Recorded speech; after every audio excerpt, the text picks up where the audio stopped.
Wildfires in Northern California have leveled thousands of homes, killed at least 40 people, and left dozens more missing. In August, Hurricane Harvey left a third of Houston underwater, killing at least 70 people and destroying dozens of neighborhoods across the city.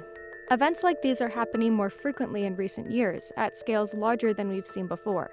According to two urban scientists we spoke to, these are outcomes we should have seen coming. The product of nearly unchecked growth and decades of lax urban planning that left thousands in harm's way.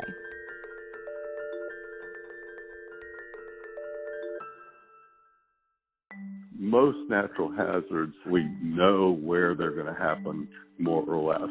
Floodplains and wildfire zones indicate which areas are at high risk of catastrophic flooding or fire. Yet these are often the areas with some of the highest population growth over the past 2 decades. But these folks that live in areas where the water was up to the eave, 6-7 feet of water, there shouldn't be houses there. There shouldn't be anything. Those should be open areas. And so basically, bad planning decisions got us there. Let's look at Houston. This sprawling city is notorious for its lackluster zoning and Wild West approach to urban planning. Nearly 8% of the city's homes are built on the floodplain. This includes more than 7,000 Harris County homes built since 2010. New development has also paved over the wetlands that once absorbed floodwaters. A lot of people here will say, well, development didn't do this. That's only true in the sense that this is such a big storm, and we were still going to get a big flood. That is true. But development still had some responsibility to bear because it put people where they shouldn't be. A similar situation is unfolding around California's wildfires. This map indicates the areas with the highest risk of wildfire. Since 1990, 60% of new homes built in the U.S. have been constructed in these places.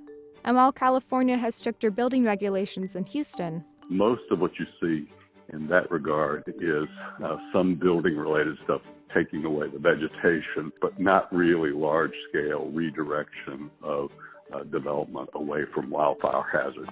So what's the solution? The horse is out of the barn at that point. The best solution is prevention. But while we can try to stop new people from moving into high-risk areas, a lot of the damage is already done. Typically, it's a hazard event that triggers the political will to do something about the problem. But if you've already put a significant amount of development in harm's way, that's really a little late to be addressing that problem. But Harvey was a storm like we'd never experienced. And the wine country wildfires are now the deadliest in California's history. There's speculation that these events might finally be the catalyst we need for meaningful policy change. But then again, we've heard this before.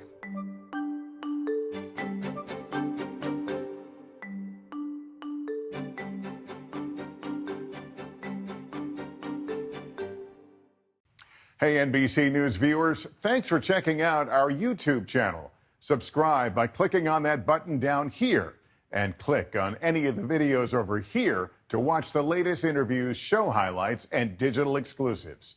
Thanks for watching.